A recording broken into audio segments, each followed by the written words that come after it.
Jeff Bullwinkel is Associate General Counsel and Regional Director of Corporate, External and Legal Affairs of Microsoft Europe. Thank you very much. Some years ago we were talking about the digital revolution. Since the last 2 years we are talking now essentially about the artificial intelligence, AI revolution. Why that changed so quickly?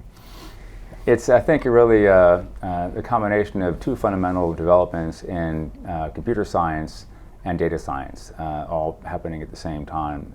One, you have the availability these days of vast amounts of data, ever-increasing amounts of data. But how do you do anything meaningful with that data? Secondly, you have the emergence of gigantic data centers all over the world with the ability to process enormous amounts of data. So at Microsoft alone, we have over 100 data centers in over 40 countries around the world. And so anybody, any individual, any small company, any large company can tap into huge computing power and reason over these large amounts of data in a way that yields innovation, learning, economic opportunity. That's what AI is really going to be all about. And in Europe, is Europe lagging or falling behind too much in AI?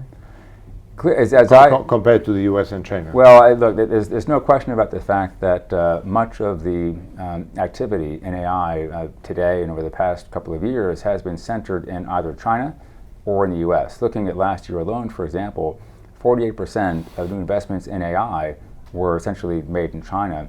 38% of investments were made in the US, leaving 14% for the rest of the world.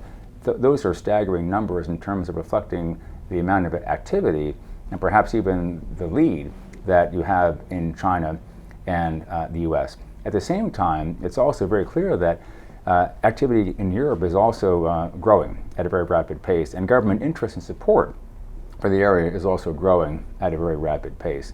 Increasingly, you're seeing governments announce national strategies for AI. For example, President Macron did this only a couple of months ago in France, talking about a new strategy for France focused on particular sectors that would be important for France. Equally, the governments in the UK, Germany, Estonia, Finland, lots of other countries across Europe are increasingly focused on the opportunities that will be resulting from AI and not wanting to be left behind. That too, of course, is also happening here in Spain. But do you think that there is a geopolitics of AI?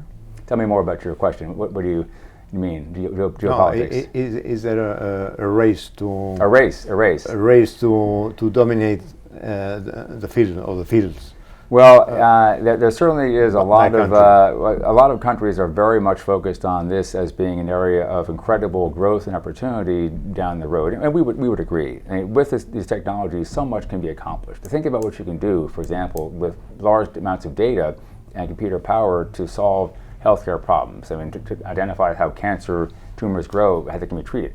Think about what you can do to address problems with agriculture and precision farming. Think about what you can do to create opportunities for the billion-plus people in the world with some form of disability. What does it mean to give somebody who is blind computer vision, for example? So the opportunity is enormous. As a consequence, interest across the private sector, the civil society, but also governments is enormous as well.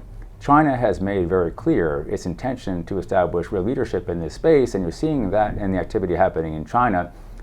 Equally, again, as I mentioned, the U.S. is doing quite a lot of work as well, but increasingly you're seeing interest across governments in Europe to establish a leadership position here as well. And at the Commission level, we're seeing only in April of this year, in fact, the issuance of a new document that's really all about creating a framework for AI development within the EU, and that's an exciting thing. That perhaps does reflect a race of some sorts, but at the same time, the opportunity is so large, it can be shared pretty widely across lots of countries around the world.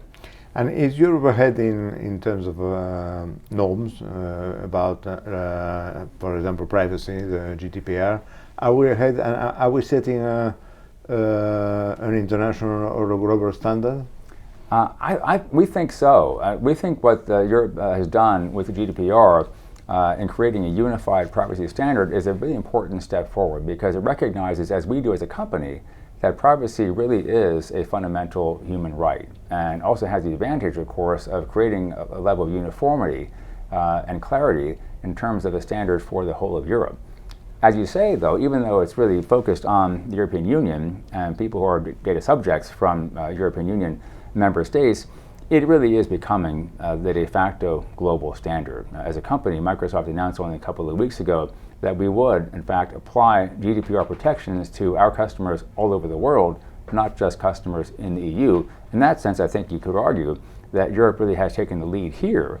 And I think it's also possible that that leadership in the area of privacy, so important to AI, will give companies in Europe a unique advantage that you wouldn't have perhaps in China.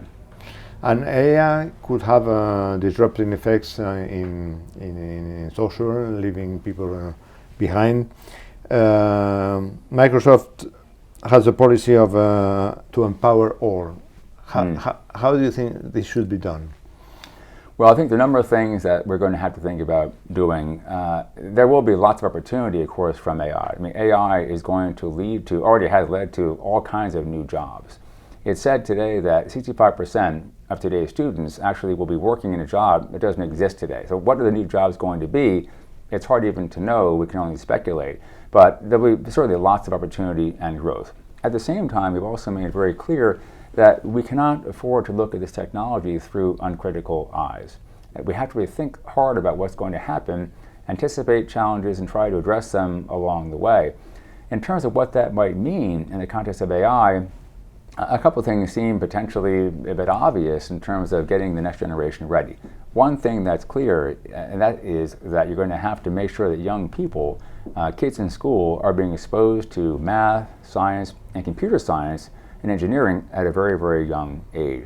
That's not happening today, but it's unimaginable to us that you would not have a moment in time arriving fairly soon where all kids at all ages become exposed to these technologies and learn new skills for the future. So that's only one group, though. At the same time, there are going to be people whose jobs are going to be changed, or even whose jobs might go away. That's a possibility.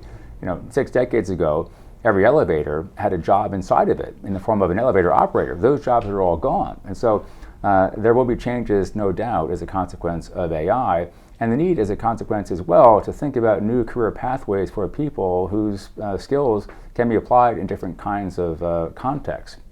We're thinking very hard as a company about how we can partner with governments, for example, in the context of traditional apprenticeship programs, to essentially, again, create new skills for people and to help people find jobs where work is needed. Our LinkedIn division within Microsoft, we hope is going to be a useful vehicle for this kind of thing as well. Thank you very much. My pleasure. Thanks for having me. It's very good to be here. Thank you.